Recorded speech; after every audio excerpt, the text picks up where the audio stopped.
Yoma, Dafim Nundalad through Samach, on Daf Nundalad, Rav Katina says, B'shasha Yisrael Olam L'Regel, when the Jews would visit Yerushalayim for Yom Tov, Megalon Lemes HaParoches, they would pull back the Paroches, roll back the Paroches, Umar Lemes HaKruvim, and they would show the Jewish people the Kruvim inside the Kodesh HaKadoshim, Ma'orin Zebazeh, they were embracing, V'amru Lahem, Ruchi Basem L'fnei HaMakom, see how beloved you are before Hashem, Kechiba Zachar Unekev.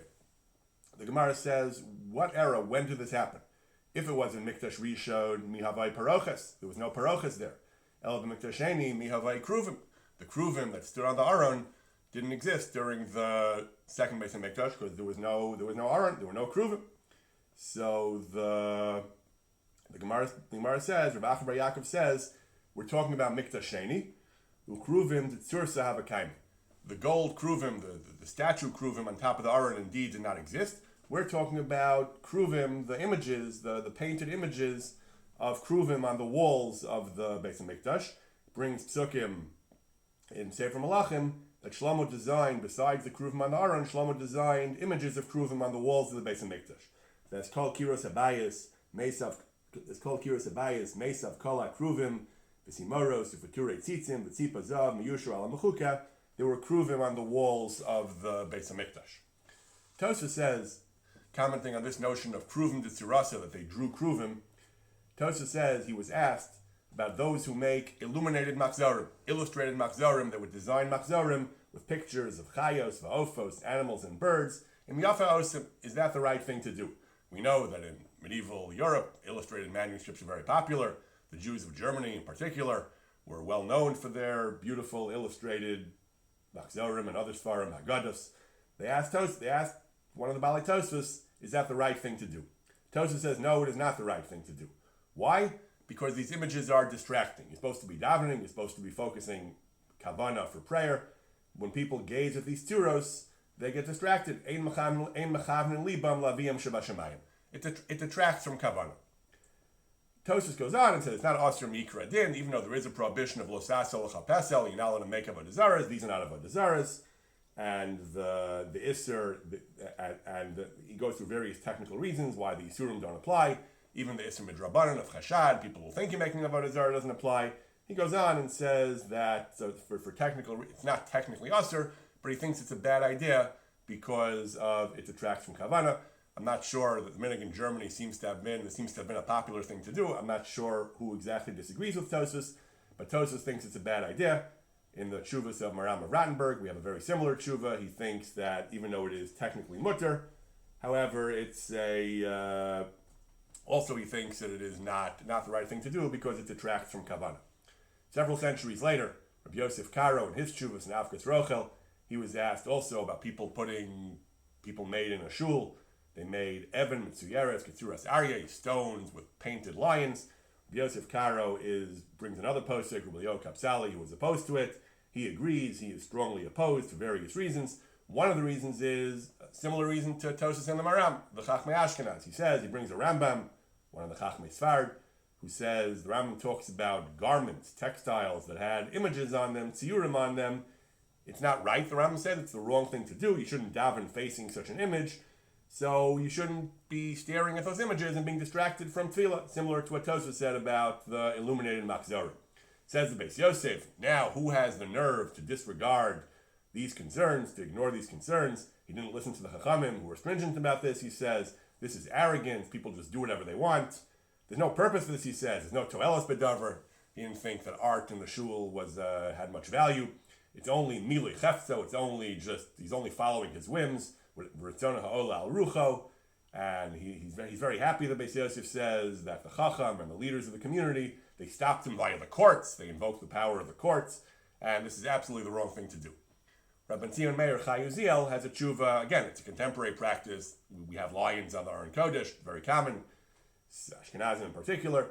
So Rabban Zion Meir Chai Uziel has a tshuva in his Mishpatei Uziel about this. He says that, can you really do this or not? He goes through the whole sugya. He says, it's really not the right thing to do, both because of L'sas L'chapesel, as well as what we're discussing, the question of Kavanah, that Beis Yosef was concerned with, the Chachmei Ashkenaz, and he says the Sfardim, he praises the Sfardim for not following this fad, for not having this custom to do this, he says, However, Timlamet Schus on the Ashkenazim, he says that they make lions on the Aron Kodesh. He says the lions are holding up the luchos. It's meant to inspire you about the importance of keeping the Torah and supporting the Torah. He says the justification is you can make animals for the four animals of the famous Mishnah of Ben Tema, Habi Az Kanamer, bold as a leopard, Kal Kanesher, swift as an eagle or a vulture, Rutz Ketzvi, light as an eagle or a vulture, Rutz Ketzvi, swift as a deer or a gazelle, Gibor Kari, mighty as a lion. To do what? Not in temporal matters, but Lasas Ratzon Avicha Shabashamayim, to do the will of your Father in heaven. These animals are not going to distract from Kavanah. They're meant to remind you of these spiritual aspirations. There's no chashad, there's no hesach hadas, but he reemphasizes all this is only a limud schus, people who have the minhag, but Sfardim who don't have this minhag, they should keep their minhag, al titosh tarasi mecha. The Jews in Islamic countries didn't make images, the Muslims don't make images, the Jews also, I guess, did not make images as much as some of their Ashkenazi counterparts did, and even if we don't subscribe to the Islamic reasons why, but in this particular case at least he thinks it's an excellent minhag. The reasons are probably similar. We want to avoid avodah zarah, lo sasel chapesel. We have the additional concern for distraction during prayer. Therefore, he says you should tell the community of German Jews who asked about this question, you should put away such a parochas, you should not use it, you should be gonez it, and and it's not the right thing to do, certainly not for Sfardim. We find one other discussion I'm aware of illuminated machzorim in the halachic literature. The Taz was concerned not with illuminations in general, but they used to have machzorim for the Tfilas Geshem, and they used to put the mazalos, images of the constellations, on the sides of the machzorim. That presents a particular problem because there's a particular issur in making dmus shamashai shmasham shalafane b'maro, making images of celestial bodies, the sun, the moon, and the stars, poses a particular problem, and that's what you're doing. You're making images of the constellations. So the Taz says that is wrong. Lo yafeh hebosim. The Shach defends the custom. The Shach says two heterim. First of all, there's a heter lahavin laharos. If it's for a legitimate Torah educational purpose, then it's okay. When you make these mazelos, they have to do with Tfilas Geshem, so they serve a legitimate Torah educational purpose. And also he says, Eina Tzura Gemura. There's some kind of vaguely representational images. They're not clear images of the stars and constellations, so it's okay. On Daf Nun Hey, the Gemara brings a Mishnah that there was a discussion of shofaros, we would call them pushkas, collection boxes, to collect money for various types of karbanos. So Rabbi Yehuda says they did not have shofaros for kinei chova, for the pairs of birds that people would bring when they were chayav to bring certain types of karbanos, chatas ha'of and olas ha'of, because of taruvas, because of a problem of improper mixing. What is taruvas? Gemara brings different explanations. Rav Dimi says, Amri b'marava, gzeira mishum chata shemesu ba'alel. If a person needs to bring a karban chatas and he puts money in the shofar, other karbanos, if the person who contributes money dies, you bring the karban anyway. But a chatas, if the person who put the money in dies, that karban cannot be brought. So whatever money is in that pushka, that shofar that was contributed by someone who subsequently died before the karban was brought, can't be brought, and that creates problems. So we don't use the pushka system for that type of karban, for a karban chatas. The Gemara says, are you really worried about this? Are you really worried that someone is going to give money and then die? But if the Mishnah says, if someone sends a chatas and he's back there in Medina Sayyam, they didn't have phones, they couldn't call to verify that morning he was still alive. Who knows what happened to him? Nevertheless, we're allowed to bring the karban and assume that he's still alive. So that's not a problem. We don't have to worry about the possibility that he died. Tosha says, there is a Gemara in Gittin. The Gemara says that a similar case, someone sends a get from Medina Sayyam to his wife in a different country. You can only give the get if he's still alive. If he's dead, you can't give the get. If he's dead, she can get married anyway, but what if there's Yibum? So the question is, can you give the get if you don't know for sure if he's alive or dead? The Gemara says generally yes. Normally you can assume the person has a cheskes chayim, that he's still alive. However, if he's higia ligvuros, once he reached the age of 80, at that point we say that his life is more precarious and we have to be choshesh, maybe he died. So why don't you have the same chashash here? Why does the Gemara say we're not worried that he died? Maybe someone was an older man, past 80, and put money in this pushka, and maybe he died. Once he reaches 80, we're choshesh that he died. So Tosfos brings two explanations. The first shot is, it's only a chashash. It's a chashash, and we don't. So in the case of the get, we're not going to give it. But to not establish the shofar For something that's lo shchiach, like maybe an older person may have given, we don't even know it was an older person who put money in the pushka, to be choshesh. So far, we're not choshesh. Inami yesh lomar, that chumrah in gittin is only a chumrah in the context of get. Get, the chumrah of erva and eshes ish, is such a tremendously sensitive thing. We have to be choshesh for even remote possibilities that if he's over 80, maybe he's dead. But for a karban chatas, we're not so worried. And the rest of Torah, outside eshes ish, we're not so worried that maybe the guy died. In the Shulchan Aruch in Gittin, we actually find that we are choshesh for this chashash. Someone brings a get, and we don't know for sure that the principal, the fellow who issued the get, is still alive. So the Mechaber says that even if he's old, it doesn't matter, you can still give it. The Ramah says, Yesh Misha Omer, that's only till he reaches 80, or once he's past 100. The other Gemara says, once you're past 100, we see you have exceptional longevity, so probably he's still alive. Between 80 and 100, that's a very precarious position, the Gemara says. Ramah says, Yesh Omrim, that then you should not give it, that we have to be machmer, that misafik not to give it. The Aruch HaShulchan explains that it's actually machlokes in the Gemara. The Gemara brings Rabba's opinion. One opinion is that once you hit 80, then there's no longer a cheskes chayim. The Gemara then asks from a brayso that says even if you're 100, you can still give the get. So one explanation is Rabba's wrong. We reject Rabba. In a chinami, 80, 90, 100, doesn't matter. You always operate with the cheskes chayim. Other explanation is from 8. They have to dip. Once you hit 80, there's a good chance, there's a high chance of mortality until 100. Once he gets 100, then he's probably alive. So then Rabba is not refuted. Halacha, it's machlokas whether we paskin like Rabba or not. So the Shulchan Aruch and Mechaber seems to paskin even if he's old, it doesn't matter. No qualifications. We reject Rabba, and there's no such thing as having to worry that the person's dead. The Ramah says we should be choshesh for the opinion of Rabba that between 80 and 100 we are concerned that he might have died. Again, but the Aruch HaShulchan says I'll pay one karet of aritosis. That's only a special chumrah in gittin. That doesn't apply in other areas of halacha. Tosis had another explanation that it's not necessarily limited to gittin, but the Aruch HaShulchan seems to follow this explanation that it is a special chumrah limited to the context of gittin. On Daf Nun Vav, entire Daf Nun Vav, big chunk of Daf Nun Vav, we have a discussion of Breira. Actually begins on Daf Nun Hey. Breira is the concept that a person makes a stipulation now and it's unclear exactly how it's going to turn out. The case of the Gemara was he was drinking wine and he's going to say, I need to take off Truma and Maser from this wine. Whichever wine is left over at the end, I'm going to drink whatever I want. Whatever's left over should be considered Truma and Truma's Maser and so on. That's Breira. You can't point to exactly which wine you're designating as Truma and Maser now. But you're saying that whatever it turns out will be left over, I want to designate that now as Truma. You can't say you're designating it later because then you're drinking Tevel. You have to retroactively designate now whatever is going to turn out to be left over tomorrow. That's Breira. It's a huge sugya and Shas, major discussion, a number of Tanaim, Rishonim and Achronim, how we paskin, different cases. That's the sugya on Daf, begins on Nun Hey and goes through much of Nun Vav. The one very interesting practical application of the sugya of Breira appears in a tshuva of the Shoel nation. In the 19th century, they began to develop modern banking institutions. Instead of individual moneylenders, you began to have companies. Investors would pool money. You would have a firm, a business that would have money from multiple investors, and the business would lend money to multiple borrowers. The question began to arise, as it does today, is that if some of the investors are Jewish and some of the borrowers are Jewish, even if many of the investors are not Jewish and many of the borrowers are not Jewish, but if there are some Jewish investors and some Jewish borrowers, so maybe that's ribbis. These banks were lending money at interest. So maybe this is the question whether a modern bank poses a ribbis problem given that some of its shareholders, some of its investors, some of its managers and executives are Jews and some of its clients, some of its borrowers are Jews as well.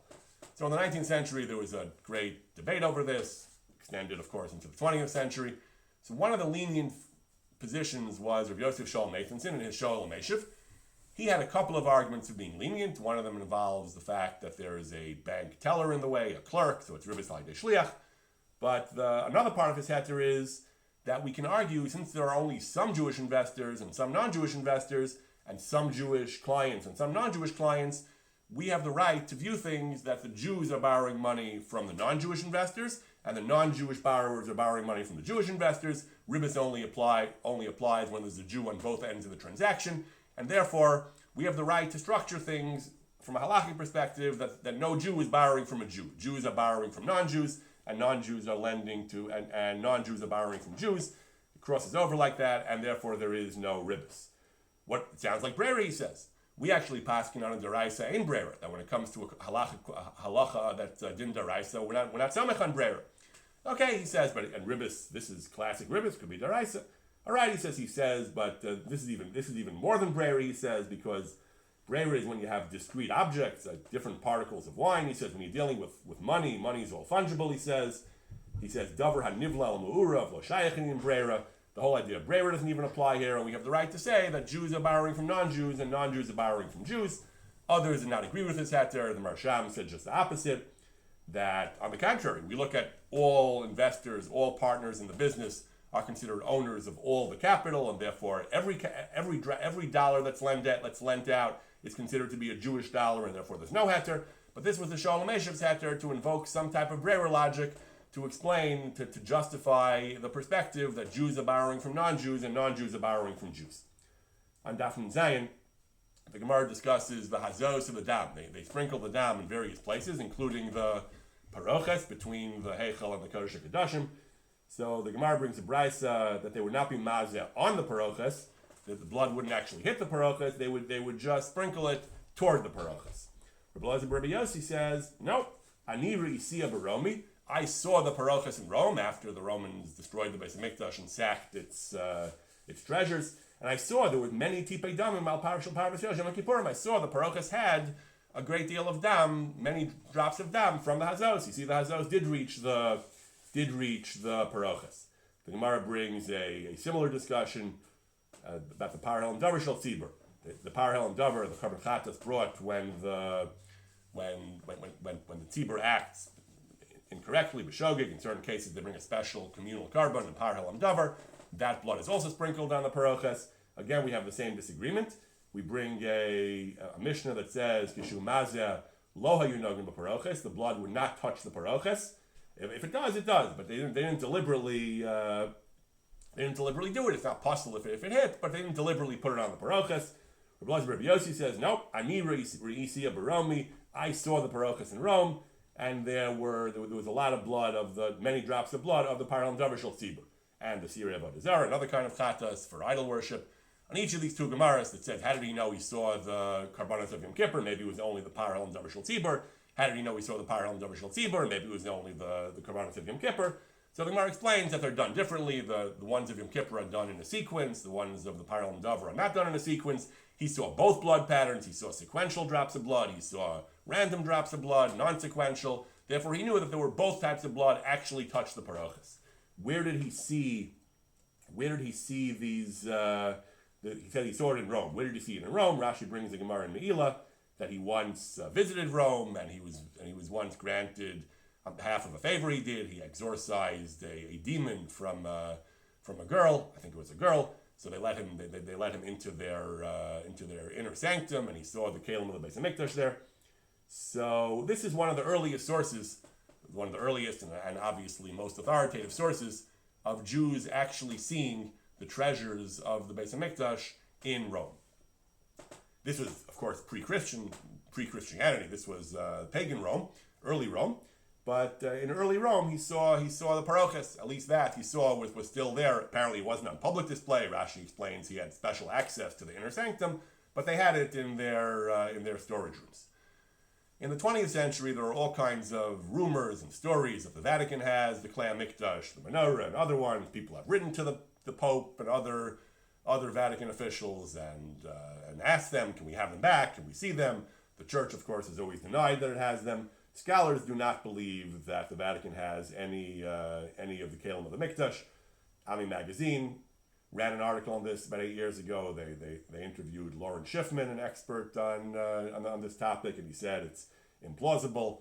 It's true, we have solid evidence that they were in Rome 2,000 years ago, but the Vatican didn't come into being until 700 years later, and so on. And there's really no connection. Rome was sacked by all kinds of by the Visigoths and the Vandals and other of the barbarians. They would have taken whatever they found. There's no reason to believe that the Church has it. The Church has shown us most of what it has. there's no objective evidence to believe, no reason to believe the church does have it. There's every reason to believe that it was lost a long time ago. And therefore, these modern stories that various people have claimed that the treasures of the Mikdash are in the Vatican are A, baseless, and B, implausible. Other historians have made the same point. Dr. Stephen Fine, they point out, has made the same point. There's really no evidence for it, and it is implausible. That being said, if we ever were to find the Kalim of the Mikdash, besides being interesting from a historical and religious perspective, it would also be halachically relevant, just as our Gemara uses an eyewitness account of seeing the Klan Mikdash to resolve a halachic question: did the blood reach the parochos or not? There are other halachic questions we might be able to answer. There are many questions about how the Kalim of the Beis Mikdash were designed. Many disagreements among the Rishonim. We might be able to resolve some of them by actually seeing what they looked like. A lot of these halachas are Hilchos El Mashiach. If they had the big day kahuna, we could, if they haven't rotted away, we might even be able to learn halachas about Tcheles and about other things. But I'll call upon him. In principle, there's no reason why we can't find them somewhere and look at them. Some of the Chacham and the Gemara did, but the modern accounts are apparently rest on very little and are unlikely to be factual. On Daf Nun Ches, the Gemara talks about the laws of chatzitza between the blood that you're collecting in a klishares. If you put some kind of lining or some kind of substance between the klishares and the blood, is it a chatzitza? So one of the questions the Gemara discusses is, what about sieve? What about based material that grows around palm trees? They translate it. So that's thin and that's a porous material. Is that a chatzitza? Do you say it's min b'shein amino? Since it's not the same min as the klishares, the klishares was made out of something else. So then it's min b'shein amino. Or do you say kimat machalchel? Since the blood passes through, it's porous. So then it is lo chayitz. So that's the question. Do we say that something that's porous, that allows the liquid to seep through, is lo chayitz? He said Tanina, zolei fa'olech ad shemigel l'sfog. When it talks about the water of the paraduma, it says that if there's a sponge in the bottom of the bowl where the water is, you can still use that water. That water, we don't worry about chatzitza. The water in the sponge is a problem, but the water on top of the sponge is not a problem. We're not worried about chatzitza. So the Gemara says there's no proof from that. Shani maya de klishi. Water is thin and therefore certainly not a chatzitza. Blood is thicker. The Gemara brings another explanation. But dam is kosher. Dam actually also is not a chatzitza, but kometz of a mincha, which is thicker, it's flour, that's a chatzitza. I'll call upon him, it's clear from the Gemara that water and a porous material do not pose a chatzitza problem. Water and a sponge, water and a sfug, that these type of things do not cause chatzitza problems because they are porous. This is something that of course comes up in the laws of tefillah, the laws of mikvos. If a woman, for medical reasons, has some kind of sponge, some kind of porous, she shouldn't do it, we don't do it l'chatchila. But in certain cases where b'diavad, or there's a great need, a medical need to do it, is a sponge-like material, is that considered a chatzitza? So the post can bring from the tshuvos of the Pnei Aryeh. He talked about a woman who had a sponge thing in her ear for medical reasons to absorb some kind of secretion that was coming out of her ear. He brings this Gemara that we say a sponge is not a chatzitza vis-a-vis water, because kimat machalchel, since it's porous, the water goes through, it's not a chatzitza. However, he says, that's when you just put a sponge in a bowl and you stick something in the ear canal, which is a very narrow space, and there's pressure, it's tight. Maybe that's tighter, so it is a chatzitza. So he thinks it might be a problem. Later poskim in the 19th century, a very common shal they discussed was there were certain problems that a woman had some kind of hole or wound in her ear, and the doctors gave her dire warnings not to bathe, not to let any water get in, and if water would get in, it would be very dangerous. They used to wear plugs when they went into the water. They used to put plugs in their ear.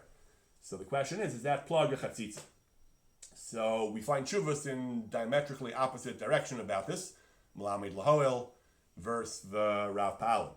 So Melamed Lahoel, Rav David Tzvi Hoffman, he says he inclines for leniency, of course, because it's a great shas atzchak, because otherwise, if she doesn't go to the mikveh, then there'll be overness for karis. So we have to look for heter, he says. So he says the Pnei Aryeh was worried that because it's tight in the air, it might be a chatzitza even though it's a porous material. He says that's because in his case it was b'diavad, it was after the fact. She wasn't careful to put it in loosely. She just stuck it in the regular way, so maybe it was tight. But here he says if we give her clear instructions before the tefillah, don't put it in tightly, put it in loosely, and make sure that there's some room for the water to get in, assuming that that's medically acceptable, he says, if the doctor says that a little bit of water is not the end of the world, and then the Rav will warn her, don't put it in too tightly, then he says we can argue that'll be okay. There's still makom for Gzeira, he says, but b'shas chak, we're not going to make Gzeiras. And therefore there is basis for leniency, at least b'shas chak. The Ben Ish Chai, Rav Yosef Chaim of Baghdad, and Rav Pa'alim takes the opposite view. He says the Pnei was machmer, even in his case, he says. But he says in his case it wasn't so tight. It was just to absorb some kind of oozing thing that was coming out. It didn't have to be so tight, he says. But in our case, we don't want the water to get in. It's a plug. It's meant to be very tight, he says. Kolshkein, that he doesn't discuss the Rav David Hoffman's thing. Put it in loosely. He just takes for granted it had to be put in very tightly, he says. Certainly, we're choshesh, it's a chatzitza, so that's not a heter. Tshuva goes on, he has further discussion, but this heter, that it's not so tight, it's like a sponge, that's not a hefsek, he says that is not a heter, that he's willing to be samecha. On Daf Nun Tes, it says that when the Kohen Gadol finished the dam inside the Kodesh HaKadoshim and the Hechel of the Par and the Sar, he did it on the Aron and the Paroches and the Mizbech. He exited the Hechel, and he would be shofech the Shirayim, the remaining dam, onto the Yesod Maravi, the western foundation part of the Mizbech Achitza. Why there? The Gemara brings a pasuk that's called Dam Par Yishpach. You're supposed to pour the dam onto the Yesod, and our gears in the Gemara is V'chi Nafik Bahu Paga Bereisha. There was a Yesod both on the south and the west. How do you know which Yesod to put it on? Because our Gemara says that he's coming from the west. He's exiting the Heichel to the east. So the west Yesod is the first one he encounters. So that's the one he puts it on. Tosha says, don't be Garis then. Because earlier in the Gemara on Daf Lamed Gimel we talked about this. The Gemara says, Paga Bereisha, Gabe Ein Mavir and Ala Mitzvahs. Our Gemara is not because of Ein Mavir and Ala Mitzvahs. Our Gemara is a pasuk. The pasuk says, you put it on the Yesod, El Pesach Al Moed, the Yesod that faces the Heichel, that faces the Mikdash, which is the western Yesod. The Mikdash was on the west, and the Mizbech was on the east, so the part of the Yesod that faces the Heichel is the western Yesod. So this is a drasha. This is not because of Ein Mavir and Ala Mitzvahs. This is Gzeira Sekasuv, that it's the western Yesod because it's the one that faces the Heichel. So Tosha says, don't be Garis, Nafik Bahu Paga Bereisha. Certainly we're not Garis Ein Mavir and Ala Mitzvahs. The Ritva is Garis it. The Ritva is Garis Bahu Paga Bereisha. And he asks why. What the reason is clearly, if the Gemara says Paga Bereisha, it clearly means Ein Mavir and Ala Mitzvahs. Why do you need that? It's a pasuk al Pesach al Moed. He asked Tosha's question. Tosi Shalom also asked this question. Ritva says, Yanachinami, it is a Gzeres Akasa. But we're being Darish Tama Dekra. The Gemara is giving Tama Dekra. The Gemara is giving the logical rationale for the pasuk. It's not just Gzeres Akasa. We learn it from a pasuk, but the reason is because of Ein Mavir and Ala Mitzvahs. In Megillah and Davav, Tosas approaches this question in the opposite direction. Tosas, the Sigi over there, talks about Ein Mavir and Ala Mitzvahs. Tosas says, okay, why do you need a pasuk? Yes, the pasuk is Gzeres Akasa, independent of Ein Mavir and Ala Mitzvahs. Why do you need a pasuk? Typically, Ein Mavir and Ala Mitzvahs. Tosas gives several explanations, one of which is Ein Mavir and Ala Mitzvahs is L'chatchila. L'chatchila, don't be Mavir Ala Mitzvahs, but B'di'evet, it would still be kosher. Pasuk tells you it's kosher, it's possible even B'di'evet. Tosas has other explanations. I'll call upon him, some achronim medayik from this Tosas, if he asks, why do I need a pasuk? It's Ein Mavir and Ala Mitzvahs anyway. It must be Ein Mavir and Ala Mitzvahs is midaraisa. If Ein Mavir and Ala Mitzvahs is only a din d'Rabbanan, you can't ask why do you need a pasuk. Pasuk tells you that this is daraisa. So from Tosas and Megillah, it seems that Ein Mavir and Ala Mitzvahs is daraisa, and the source is not from this pasuk. Otherwise, you wouldn't ask why do you need a pasuk. This pasuk is telling you Ein Mavir and Ala Mitzvahs. Tosas assumes Ein Mavir and Ala Mitzvahs is a din daraisa that's learned from somewhere else. Therefore, he asks, why do you need the pasuk? So he gives his various terutzim. Rav Asher Weiss brings is actually a machlokes achronim whether Ein Mavir and Ala Mitzvahs is daraisa or not. He brings a different pasuk. There's a Rashi and a Mechilta that says, the Torah says, Ushmartem es hamatzos, you shall guard the matzos. The Midrash darshans mitzvahs, Shmartem es mitzvahs, that guard mitzvahs and do them at the first opportunity. Don't miss a chance to do a mitzvah. Ein machmitzin es mitzvahs, Ein Mavir and Ala Mitzvahs. That's the source for Ein Mavir and Ala Mitzvahs. Rashi says, and some achronim learn that's deraisa, it's a real drasha. Other achronim learn that's a din d'Rabbanan, it's an asmachta ba'alma. Even if it's an asmachta, Rav Asher points out, you can still learn that it's a svara, Ein Mavir and Ala Mitzvahs is deraisa, even if it's not from that pasuk. Rav Asher does not mention, though, that we have a ritva telling us a different makar for Ein Mavir and Ala Mitzvahs. The makar is from the pasuk that tells you that the blood, when you exit the heichel, should be spilled on the western yesod. Why the western yesod? The reason is Ein Mavir and Ala Mitzvahs. So according to the Ritva, it would seem we have a new makar for the din of Ein Mavir and Ala Mitzvahs. The makar is from this pasuk of put it on the yesod asher pesach ol moed. That tells you Ein Mavir and Ala Mitzvahs. On Daf Samach, the Mishnah says that the individual steps of the avodah of Yom Kippur have to be done al haseder, have to be done in the proper sequence. If you do them out of sequence, it's not valid. It has to be redone. As an example, the Mishnah says the dam par is supposed to be done before the dam asar. The blood of the par of the ox is supposed to be done before the dam of the sire of the goat. If you are hiktim dam asar or dam par, you do them in the reverse order. The sire first. Yachzer v'yazim midam par la'achar midam asar la'achar dam par. You have to redo the dam asar for a second time after you do the par. But it sounds like you don't have to redo the par. You're supposed to do par first, then sire. You did sire, then par. What do you do now? You don't redo both of them, you just redo the sire. And now I have the par, which was initially second, but now the last shall be first. And now I have the par and then the sire. I ignore the first sire, disregard it. Now I have the original par and the sire that I redid. Now it's being done in the right order. Bir halacha and Halachos Kriya Shema infers from this. The halacha of Kriya Shema also is if you're kara shelo ala seder, if you read psukim or words in the wrong order, you're not yotze. If you read the parshas in the wrong order, that b'diavad may not be a problem. But if you read the psukim or the words in the wrong order within one parsha, within one pasuk, there we paskin kara l'mafreya lo yotze. So the Shulchan Aruch says, okay. So the Bir halacha says first two psukim of Shema. Shema Yisrael Hashem Elokeinu Hashem Echad. And then the v'ahavta es Hashem Elokecha, and then v'yu advarim ha'ela. So let's say I switch v'ahavta and v'yu advarim ha'ela. So I have to redo it. So I read v'hayu and then I read v'ahavta. Says the Bir halacha, do I have to read both psukim again and start again from v'ahavta? Says Bir halacha, no. Because I said v'hayu and then I said v'ahavta. Now I just have to say v'hayu again, and I can just ignore the first v'hayu. And the v'ahavta counts, and now I say v'hayu, and now I'm good. I can reuse the v'ahavta, even though initially it was out of sequence. If I then add the later one, now it becomes in sequence. What's the source for that? Our Mishnah. Our Mishnah says you're supposed to do par then sar. I did sar then par. I don't have to redo the par. I can keep the par and just redo the sar. Here too, I did v'hayu and then v'ahavta. So now I can just say v'hayu again and keep the v'ahavta and follow it by a v'hayu. And then it's fine. And then I'm yotzei. Now it's considered that I said them in the right sequence.